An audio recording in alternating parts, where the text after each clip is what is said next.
evening and welcome to the FITT Show, which stands for Financial Information for Today and Tomorrow. My name is Bobby Big Bob Kinzer. My partner, Thomas Doty, and I came up with this idea. We we really want to try to help our friends, our people, get their finances in shape.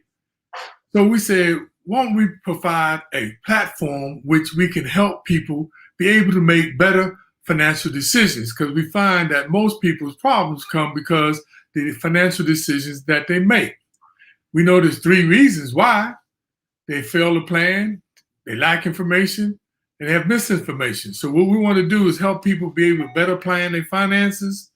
We want people to have access to it, and then we want people to have accurate and precise information, vetted content, because just going out there on Facebook and Googling things don't always mean that you have the right information. So that's what we want to do. That's what our hopes is, to give you some tips and give you some tools so that you can better make better financial decisions with your finances. Now, last week, this is a carryover from last week, because last week we talked about investing. The topic was why invest. This week is a carryover from last week because there's so much information about investing. So this week we're going to be talking about the importance of investing, meaning the who, what, when, and where of investing. So stay tuned, you all. We got an action pack. We got 20 pounds of information in a 10-pound bag. So what was that? Bam! That's us dropping some knowledge. So I'd like to introduce you to my partner, Thomas Doty. Thomas, why don't you tell them a little bit about yourself so they can understand our financial background? Good evening. Thanks for joining us. My name is Thomas Doty. I have an undergraduate degree in accounting from Penn State University. I also have an MBA from the University of Pittsburgh, and I am a certified public accountant. I spent 41 years working for PPG Industries in various managerial jobs. Some of my later jobs, I was controller for 3 different businesses within PPG. I ran their credit department, which was a global function with about $2 billion in assets. Got to travel the world, was involved in acquisitions, divestitures, all types of financial analysis with PPG during those 41 years. I also taught school. I taught at Marquette University and Lakeland College, primarily accounting courses. I am married. I have 4 wonderful children and 2 even more wonderful grandchildren. Awesome, awesome. Well, as I told you, my name is Bobby Big Bob Kinzer, and I went to Penn State University with my good friend Thomas Doty. We played on the basketball team, and he was my dean of pledges for the most greatest fraternity in the universe, Alpha Phi, Alpha Fraternity Incorporated. Now, I actually transferred because I was on that MBA tip. So I transferred to the University of Texas, and I wasn't finished my degree yet when I got an offer to play professional basketball in England. So I took that chance and went, and the best thing I did, I played 1 year, came back, had a contract dispute. The best thing that ever happened. Best made plans are by God, not man. And I finished my degree, and I ended up going back and playing 4 straight more years. I played 3 more years in Scotland. I was so thankful. Then my body clock expired, and I had to get a real job. And I became a registered stockbroker and a registered investment advisor. That did that for 2 years, and then I got into the regulatory side of banking. I worked for the Federal Savings and Loan Insurance Corporation, which was called FSLIC at the time. We insured savings and loans, and then the Resolution Trust Corporation, which I helped with the liquidation of banks around the country. And then we rolled into the FDIC, the Federal Deposit Insurance Corporation. There, I was a senior financial management analyst for 30 years, and I worked also as a community affairs senior specialist, going around the country teaching people about financial literacy and financial education with FDIC products. Because a lot of people don't know the FDIC just don't insure your money or regulate the banks, but they have a charge to help people better understand about money. So with that, I'm married to a wonderful wife named Tiffany, and I have 3 kids, 41, 40, 2017. Matter of fact, tonight's my daughter's prom. And we're going to have a special talking about paying and budgeting for graduation, proms, all that, man. Let me tell you, dope. It's for real, man. Those costs can really get up on you if you don't take budgeting seriously. So with that, dope, let's get into some financial information. So let's say I have some money, though, some extra money, discretionary money, as they call it. Where should I put it? Okay, Bobby, there's numerous avenues to invest, but you have to have an idea of what your investing is. So you might have to do some homework so you understand some of the different options that you have. A lot of it depends on your time frame. Some of them are more geared toward short term. Some of the investments are more geared toward long term. So that's going to guide where you put your money. And again, you have to understand what you're investing in. You can't just willy-nilly throw your money in there or expect to get lucky or treat it like a lottery ticket. You have to have a plan of how long you're going to have the money invested. I think that's the key thing. If you have a couple of $1,000, say you got $2,000 and you have some knowledge, you can go to a discount brokerage firm and throw your money in there and then decide where you want to put it. But once you get, in my opinion, once you get around $25,000, that's when you hire a financial consultant. And Bobby, why don't you tell them a little bit about hiring a financial consultant? Yeah, that's very important, though, because a lot of times we don't have all the information, and you don't have to go to school to really understand about managing your finances.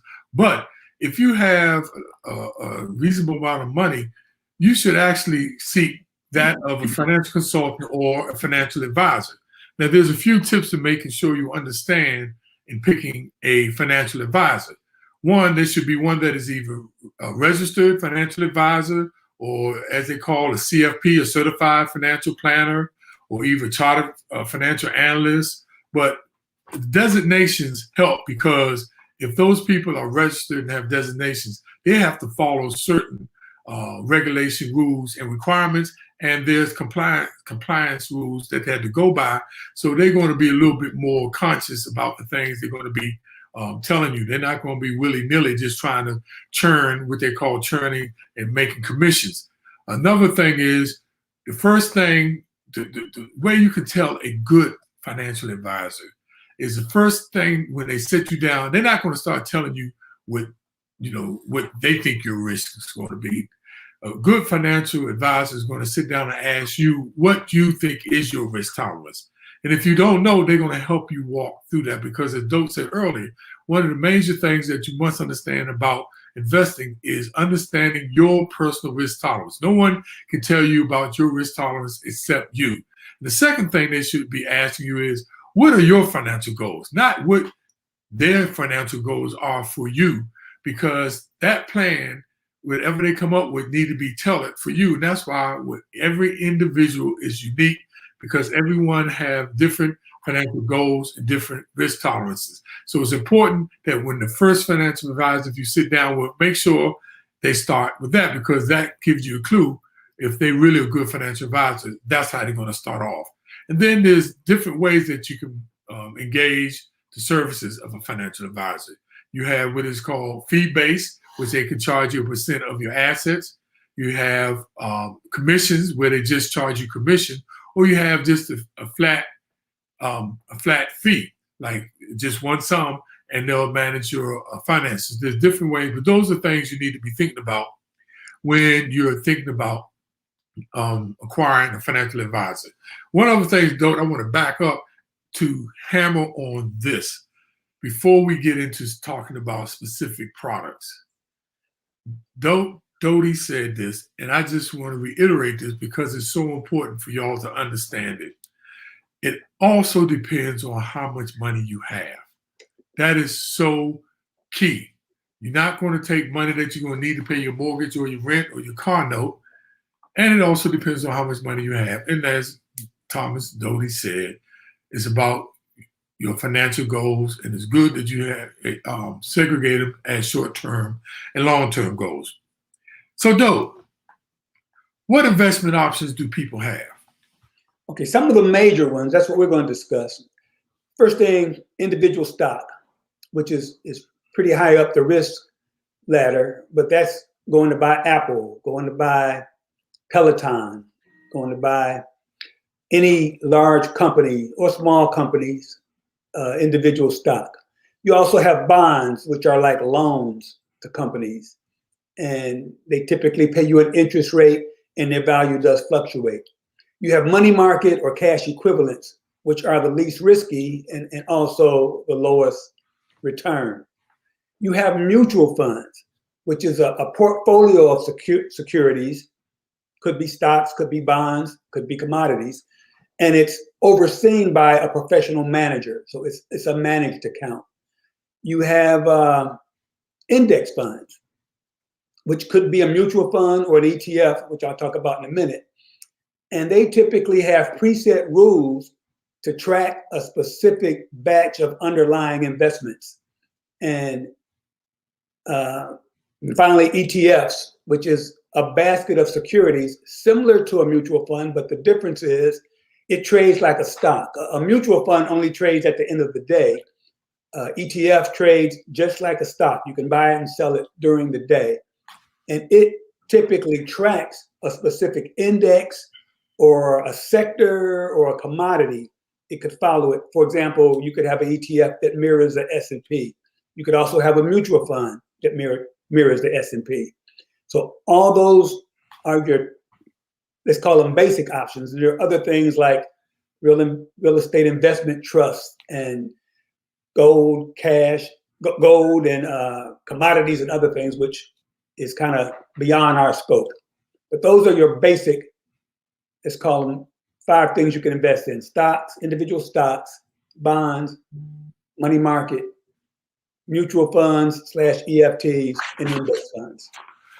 Hey, Doug, I just want to remind people to make sure you click on the thumbs up button, which is the like button, because it helps us get traction and it expands our reach with Facebook. The more likes you have, the more they open up your channel to other people. So please hit that like as many times as you can. Hit the heart button as many times as you can, and put some things into the chat, into the comment box. Okay, please put comments in that box because they also track that, and that's how we expand our reach to people. Hey, Doug, I want to ask you a question that you mentioned about index funds.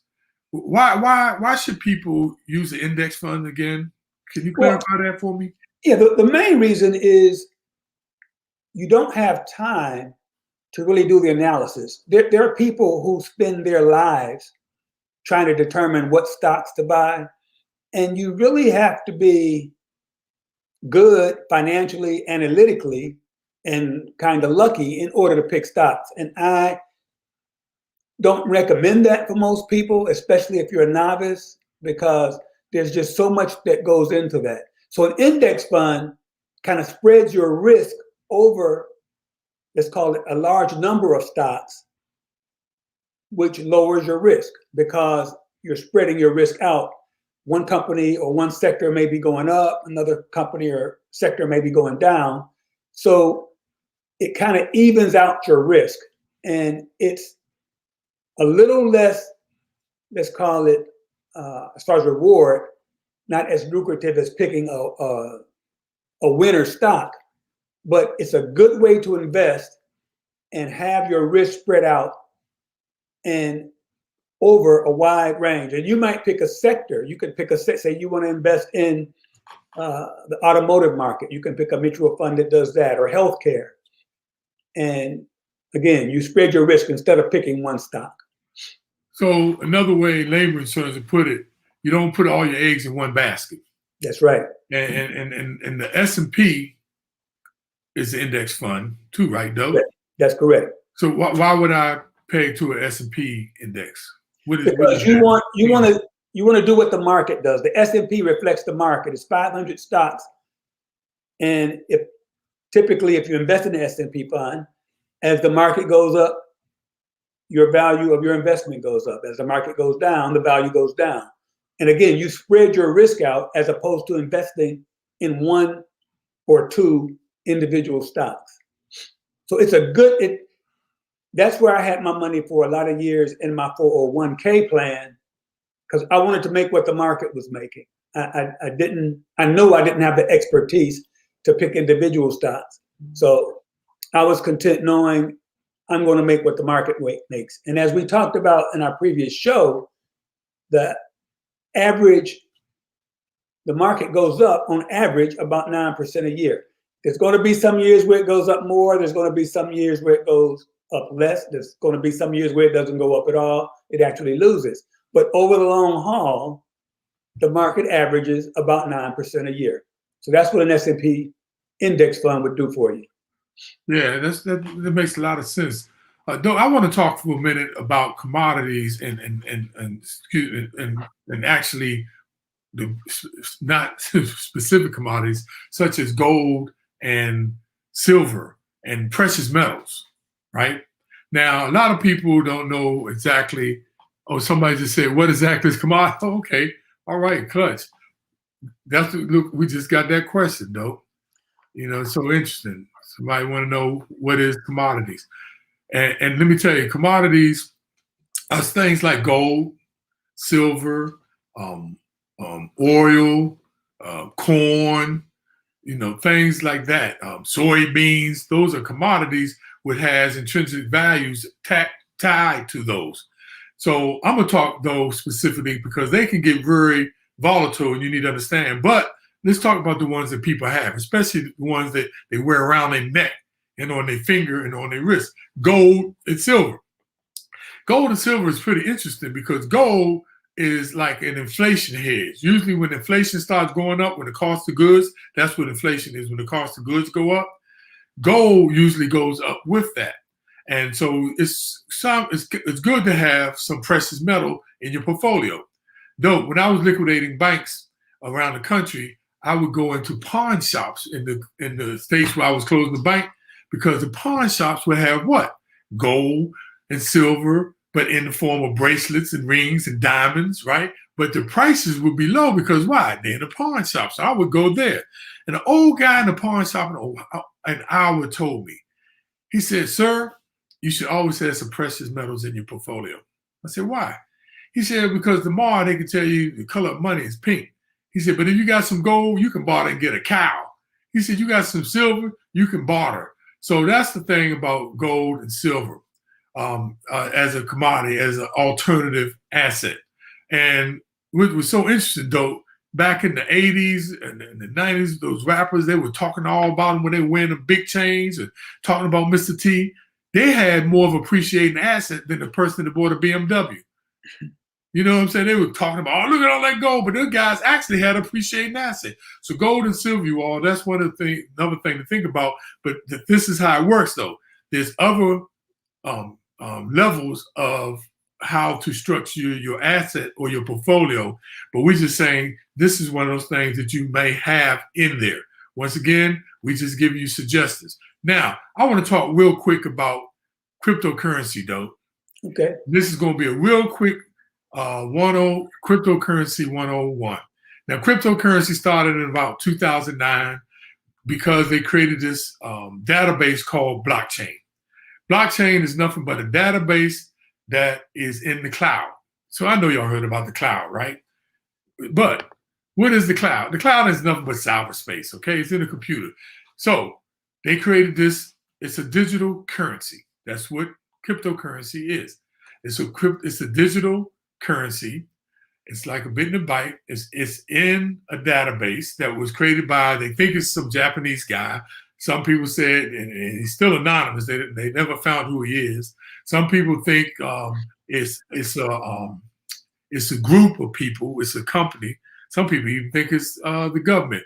But what they're doing is trying to create another currency, because a lot of people in the financial market think that the way the Federal Reserve, the central banking, keeps printing money, that the dollar is going to really lose its value, because they can't just keep printing. Y'all seen with the stimulus packages and the COVID plan. And I mean, the debt is up to $25 trillion. So they created this digital currency. And what it is a decentralized currency, meaning no one runs it. Centralized, one person makes the decision, determines how much is printed, determines the monetary policy. But cryptocurrency, everybody who's in it have control of it. So in other words, no one person can change it. So it's decentralized, and that's what makes it great. So no one person can change it or change the value. But the part is why it's so speculative. No one knows what is it backed by. It's backed by zero. It's backed by the money that you put into it. Now, look, and I'm going to bring this home real quick because it can get real deep. But remember this. Our money in the bank is nothing but a bit and a byte anyway, right, Dope? But the difference is it's backed by something. It's backed by somebody paying a mortgage. It's backed by somebody paying off their car loan or student loan or personal loan. So it's backed by an asset. Bitcoin is not backed by, and that's what cryptocurrency is not backed by anything. It's highly speculative. It's hard. It can't be counterfeited because the formula is so complex that that's the beauty of it. But like me and Doug always say, you should know what you're getting into. And a lot of people are jumping into this cryptocurrency, and this is the distinction. You got what they call crap coins, and you got legitimate. Crap coins it's about 9,000 different digital tokens out there now. And they just print as much as they can. But the one that is considered legitimate is Bitcoin. I mean, it's still highly speculative. I can't tell you it's good, and I can't tell you it's bad. But at least it has a policy behind it, and it's the one that is most favored. But all these other ones, y'all, is a bunch of crap. They just take your money, they just print more and more coins, and there's nothing back behind it. That's what a cryptocurrency is, and I hope I didn't complicate it even more for you, but we just wanted to talk about it a little bit. And if you have a question, go ahead and put it down there in the comments section. We'll respond to that. Hey, Doe. Hey, Bob.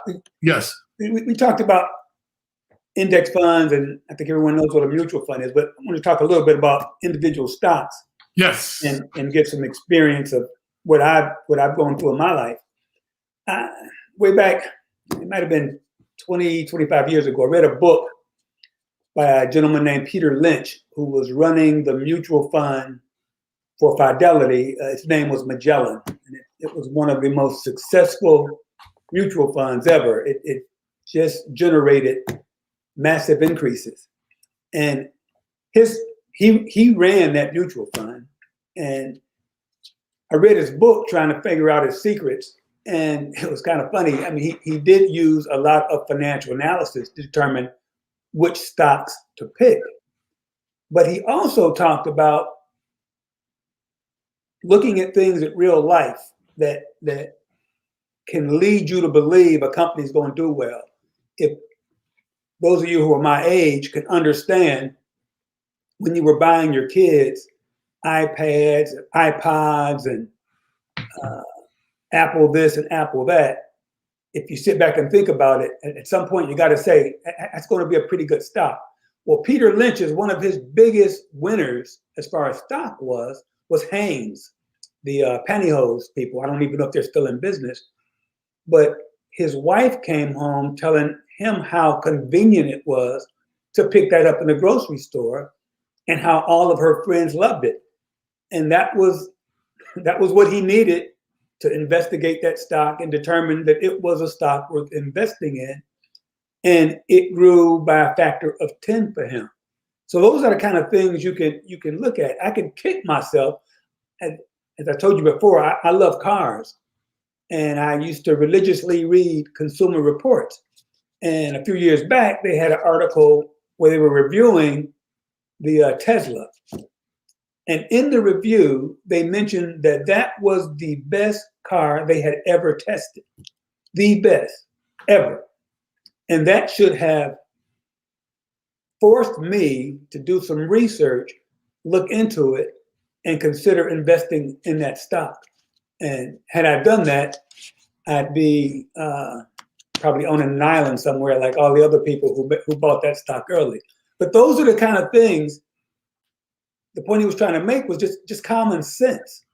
If all of your friends find something that they like, that they buy, that they think is a good product, investigate it and see if it's worth investing in it. But again, as we've mentioned numerous times, don't invest your mortgage payment. Don't invest money that you're going to need in the short term. Take some discretionary money, do your research, and that may be a way to pick an individual stock. Cool.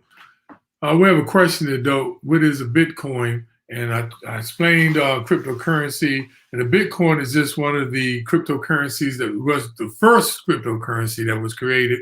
And it's one of the most, what can I say, most recognized and most considered because they have a structure behind it. And this is how it works. Bitcoin, actually, our cryptocurrency dropped over $500 billion last week. So some people, oh my God. But it goes up, it goes down because it's highly speculative.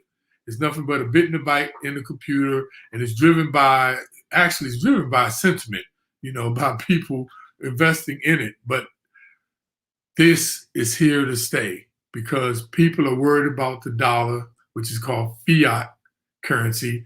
Fiat currency is what is approved by the government, the dollar, if it's in London, the pound, but this is centralized, but it's decentralized. So no one person can change it and make it, make you follow their rules. But look up, study about it before you get into any of these things. So I want to get into talk about asset mix and asset balancing.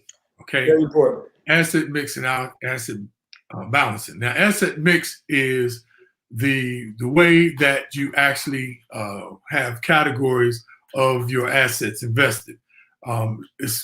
It pertains to inside your 401k plan or outside your 401k plan. If you have a portfolio, asset mix is you have equities, you have some stocks, you have some bonds, you have some cash equivalents, you have some treasury bills, but it's a mix to balance against the market, against the economy, and that's what an asset mix is, where you put yourself so you don't have all your eggs in one basket. And then you got what is called asset balancing. Asset balancing is, say that you had 60% in stocks and 20% in bonds and 20% in cash equivalents, but all of a sudden the equities grew more. And that would change your asset mix. So you can end up with more 80% of your equities, your stocks in higher risk. And then you end up in a low risk in the medium to low risk. So asset balancing means you need to go back in there if your strategy is to stay at 60, 20, 20, and it went to 70, 10, 20, you need to remix it, reallocate the money so it'll be 60, 20, 20. And that depends on you, what should be the asset mix that you should have. So that's interesting because, go ahead, Doug, we have a question. And one thing, this is one of the things Bob and I agree on is asset mix. If that's going to be determined by your risk tolerance, and the higher tolerance you have for risk, or the more risk you're willing to accept, the higher amount of stocks, mutual funds, or equities you're going to have invested. The less risk you're willing to take, you're going to have more in money market, cash equivalents, bonds. And so when Bob was saying the 60, 20, 20, that determines, or that should be determined by your risk tolerance. So make sure you understand that stocks are going to be more risky than, say, cash or cash equivalent. If you don't want any risk at all, you're going to be 100% cash equivalent. If you're very risky, you're going to have a heavy weight of stocks. So our good frat brother Charles McCargo has this question that pertains to what we're talking about right now, Dope. He says, in his 401k plan, how is it determined what stocks they choose for you? Now, I don't know how they determine what stocks, what company they use to manage your funds. that's upon the company. But as far as how you should have the mix within your 401k plan is what I just talked about. It depends on your risk tolerance. You know, if you want to take a little bit more risk, you should be in equities. If you want to be more safe, you want to be in bonds or cash equivalents like money markets or certificate of deposits. But the key is you, and a lot of people do it, I know at my job, man, they didn't really understand the mix that they had. They just looked up and they automatically, the company had put them, and like I'm saying, Charles, Chicago, Clutch, I don't know how they determined it, but I know some people's portfolios ended up that way. But it's upon you to be the one who's in control of that portfolio. Well, typically though, they have a particular company that chooses the funds to invest in, and a money manager is going to run each particular fund. Okay, at PPG, they had several Fidelity funds, and each of those is managed by a particular professional manager who determines which stocks to buy. And that's where it gets tricky, because when you buy a stock, you typically look at its historical performance, but historical performance doesn't tell you anything about what it's going to do in the future. It just tells you what it's done in the past. So it may have had a tremendous track record. That doesn't guarantee it's going to be lucrative in the future. So you have to look at it, get comfortable with it. Now, I would obviously pick a mutual fund that had been successful in the past before I picked one that was a loser. But just understand, just because it may have generated 15% increases every year in the past, that doesn't guarantee what it's going to do in the future. That's what stockbrokers cover their back. They always have that fine print down at the bottom, and it says, past performances is no guarantee of future returns. That covers it. But one of the ways to be able to use the information to your benefit is to look at the long-term returns that they've had. You know, like I said, it's no guarantee, but at least you give you an idea. If you look at, if there's a fund that has a 1 year return, it shows you a 3-year past return, shows you a 5-year, and the further out it go, and it shows you each one of those buckets a 10-year, and even if it has a 15-year, and each one of those years in those buckets that they've been doing well, there is a good chance that they've been managing the fund very well. So those are some of the things you need to look at when you're in your 401k plan or outside into your personal portfolio. Past performances are indicators that help you to come up with some information, because you can determine, and the longer out it goes, the more information you have, just like everything, the more information you have, the better chances you can make better decisions. Hey, Doug, I want to ask you a quick question. Should the investment goals of a younger person be different than an older person?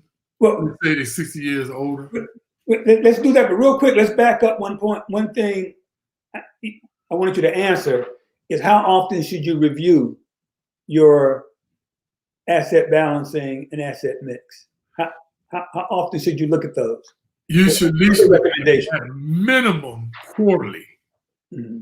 You should at least look at it quarterly, and that's only so that you can assess, you know, how well you're doing, what the fund is doing, and then you should definitely look at it annually, because it'll help you be able to tell you how your particular fund is performing to other funds that could benchmark, that you can equally, you know, you got to make sure you measure apples to apples. You don't measure an international fund against a tech fund. You know, those are two different things. So you make sure you measure apples to apples. Okay. So, is there, should the investment goals be different for a younger person? Now, a lot of people think this is an obvious answer, but I like to see how you're going to answer that. Should a young person investment goals be different than an older person, say 60 years old? And see, I would argue that they should be the same if the time frames are the same. So a younger person looking long term should, in my opinion, be invested in something risky in order to have a higher probability of getting a higher return. But an older person who, say someone my age, who's expecting to live another 20 years, should have those same goals and should be just as aggressive in trying to generate income if it's money that they're not going to need in the short term. Now, if it's money that they need in the short term, that's going to play a part in where you invest. But to answer your question, if the time frame is the same, they should invest exactly the same way. Right. But a lot of people get mixed up because they think they're older at 60 and they go conservative, though, and put everything in low risk because they want to be safe because they're getting close to retirement. But if you're 60, there's a chance you're going to be 80. And they say nowadays, if you make it to 50, though, there's a 50-50 chance you're going to make it to 100. So if you don't have your money invested so it can reach for the long term for you living longer, you might want to take a little bit more risk at 60 than the old traditional way. You know, that's very important to know, though. So don't be risky with money that you need. Yeah, we can't make that point strong enough. You only invest risky when it's money that you won't need for a while. So if the market does have a correction, your money will have time to recover. So make sure y'all click on that like button. I'm talking about hit it as many times as you can. Don't just hit it once, hit it many times because they don't count it as a different count. They just count them, you all. And it helps us so that we be able to expand and reach the people with this show. And that's just how Facebook is. Hit the heart button and please give us some comments. You know, put something in the comment. Ask us how you think we're doing or ask us a question. Dope, let's bring this home, man. We're coming to the end of the show. Let's bring this home. What are some of the takeaways, some of the pearls of wisdom that we just told the people about? As we always talk about, look at your goals and determine where you want to invest. Look at the different avenues you have to invest. Make sure you understand them. Do your homework and set your goals up and figure out where you're going. And remember, no risk it, no biscuit, okay? That's right. A lot of people are risk adverse, but in order to get ahead and you want to make sure your money doesn't lose purchasing power, like I was talking about, they keep printing up money, the value of the dollar is going to go down. You need to make sure your money is earning. Remember, our whole motto is you don't work for your money, you want your money to work for you. The other thing I want to bring a recap is asset mix and asset balancing. You know, you must also always look at your fund quarterly, at least quarterly. And it's not to just, some people panic. I can't take it. No, don't worry about it. Leave it in there. The market's going to return over a long period of time. But what's important is how you invest. If it's short-term money, you got to be careful. You got to be in less riskier stocks, less riskier funds. And if it's a long-term, you can take a little bit more risk. The other thing I want to tell you is the key to picking the financial advisors, right? Make sure they have designations or certification. Make sure they ask you your tolerance and your goals. And that way it works a lot better in your behalf. Another takeaway that we must always say, though, we can't say it enough. You cannot understand enough. One of the problems with our people in investing, I said, is lack of information. You got to go, and now with the internet, go read. You don't have to be no degree in finances to be able to manage your money. You just need to understand the basic fundamentals. So when you hire a financial advisor, you can at least understand what he's saying, and then you also can articulate what you're trying to do with your own personal goals. That is so important. Though, with that, I'm going to open it up for anybody to have any questions. This old statement that me and Dope says, Bulls make money, bears make money, and pigs don't make crap. Don't be greedy. In other words, there's people who, when the market is going up, they make money when it's going up. When it's going down, there's people make money when the market is going down in the bear market. But the ones that are greedy, like pigs, they don't end up making nothing. So get knowledge. It's very important that you please seek knowledge. So we got some questions here.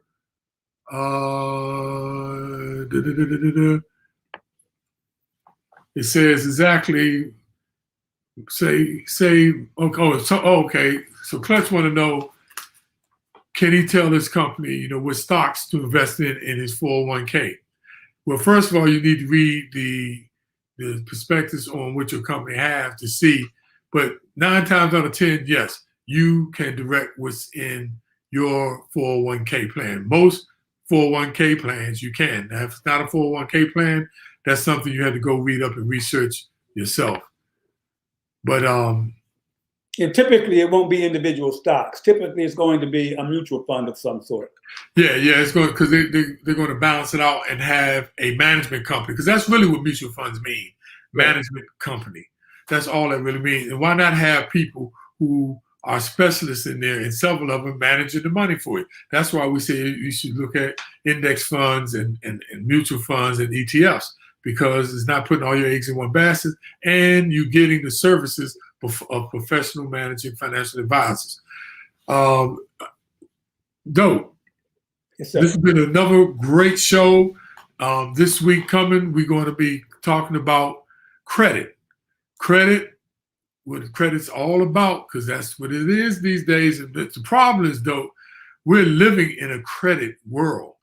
People are really relying more and more on credit, and it's coming to a head because you can't keep having that kind of debt and not paying it off and expect that the economy to keep growing. Because once you pay off your debt, see, this is the thing what people don't know. When they give you like stimulus package, people think that stimulates the economy. But what happens, most people take it and either they save it because they're scared, or either they pay off their debt. And if you're paying off the debt, that's already been accounted for. So that doesn't help the economy. That's just helping you. So credit is very important about credit cards, and we're going to be talking about credit scores. So make sure y'all click on the like button, y'all. And if you got any questions, please, even when we're through, you can still put comments and have questions in the comment box, and we will get to them even after the show. So this has been a great time. We'd like to thank everybody that's been tuning in. We just want to make sure that y'all remember this information is for educational purposes. We're not certified financial advisors. We're just trying to give you some of the tips that we have. You must seek a qualified financial advisor if you really want to go forward and make moves that are particular to your personal goals and your personal portfolio. No, you got any other closing remarks there, my brother? No, I think we covered everything. And that was a lot. We know it was a lot. I told you we had 20 pounds of information in a 10-pound bag. But like I said, if you have any questions, please feel free to go in there into the comment box and ask us any questions. So next week, we will be right back at you, because that's what we do. You know, we here every Thursday at 8 p.m. Eastern Daylight Time. I want to say hello to my friends over there in Amsterdam. That is my man Bobby Cooper that is tuning in. And this information is for everybody, you all. So with that, dope, I'm done. Thank you all. Remember, no biscuit, no biscuit. Until next week. Great show, dope. Great show.